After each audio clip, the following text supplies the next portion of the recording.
Alkowthar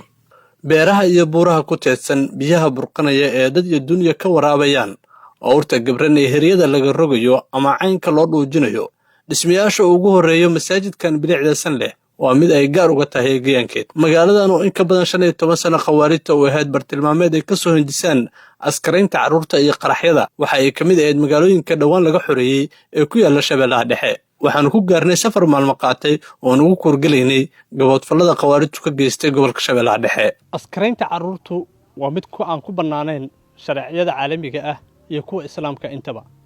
carruurtu waa waxyaabaha ka mamnuuc ah in loo adeegsado dagaalka balse kooxda khawaarijta al-shabaab oo aan fiirin xeer caalami mid diimeed iyo mid dhaqan intaba waxay halkan ka ahayd xarunta ugu weyn oo ay ku askarayaan carruurta ay halkan ku askarayaan waxay ka soo qafaasheen hooyooyin Soomaaliyeed oo ka daba oynay meeshan waxay ahayd meel jaamacad u yaqaaniin jaamacadna ma ahna waa meel ilmaha lagu dhibaatay jiray ilmaha masaakiinta lagu dhibaatay jiray ilaahay aan ka xuriyay alxamdulillaah ilmaha masaakiinta ay shamiitadaas ay dhigi jireen wax diinta ka baxsaneen oo ku bari jireen dadkay ka fasaadi jireen ummaday fasaadi jireen ilaahay aan naga xuriyay alxamdulillaah ilmaha ka soo baxa halkan ilmo nooca ay noqon jireen shabaab ay ahaa jireen shabaab dadka isqarxiya oo shahaadada balaaya u yaqaaniin ahayeen waan isqarxi jireen ilmaha ka soo baxa meeshan waxaa la yidhi baraha yiraahin oo hadii kuriya la qaado asxaabkii horta meel dhar lagu soo tabara ninka wax loogu soo dhiga asoo hadii dad caadi ah inta laga wada 5 sano ninka 2 sano iyo wax saas la soo heeyay waxa uu maha isigo hadii kuriya ku cunayaba dad cuna saaxiibkii oo ninkaas sharaxeed niman hay ku bedel saaxiibkii dhalinyarta la soo urushay wixii dhalinyaraha la soo urushay leer saaxiibkii nin kastaba soo maraaf jireen kurbaadii saaxiibkii ninkii la waayo maalinka hadii kuriya buuga masaajidkaas laga yiri jiray saaxiibkii inta dhalinyarada hadii kuriya hada la sukeeno hadaan la sukeeno hadii kuriya dalka waa ka baxayaan meel alaalmihii joogaan loogu tagay dhijira saaxiibkii magaaladan waxay ahayd xarunta ugu weyn ay ku askarayaan carruurta ay ka soo qafaashaan waalidkood waxaan booqanay guryo jiingada oo ay ku xareyn jireen carruurta ay ka keenaan gobolada Shabeellaha Dhexe Hiiraan iyo Galgaduud qoys walba oo ku nool deegaanada ay ka taliyaan ee goboladaas waxa ay ka soo wada jireen ciyaalka kadibna waxay ku soo xareey jireen halkan oo jiingadahan kaga muuqdaan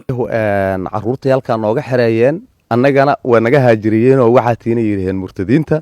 markaan carruurta xoogaa aan maagnay inaan dhahno ku adeegno aan dhahno ciyaalka yaani meeshaan ma xareynayno xoolayno ilaalinayaan waxyaalo badan markaan kula doodi maagna waxay yiraahdeen adinku nuguma diin mihidiina isaga taga deegaanka waa isaga tagnay deegaanka waa isaga tagnay waa muddo adiga 5 iyo 10 sano halkaan ay maamulayeen waa ka guurnay waa ka hayaanay caadiyaan uga qaxnay annagoo xoolo dhaqato ku ah halkaan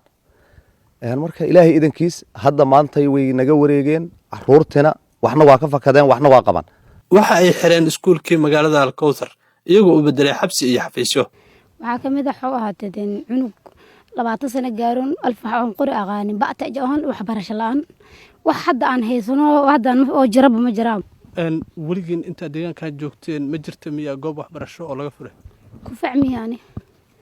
waaga ma arkin kuma arag meesha waxbarasho wada maxaa sabab marka in saas oo dhan ay u noqoto deegaankaani deegaan aan waxba laga baran maxaa sababay shabaab ahays xabsigani waxa uu ahaa muddo dheer mid canqaab badan lagu geystay gaboodfalana lagu sameeyay shacabka Shabeellaha Dhexe balse hadda waxa gacanta ku haya ciidanka xoogga dalka Soomaaliyeed iyadoo dawladda Soomaaliya ay qorsheynayso inay dib ugu celiso wixii ay ugu tala galeen shacabka Soomaaliyeed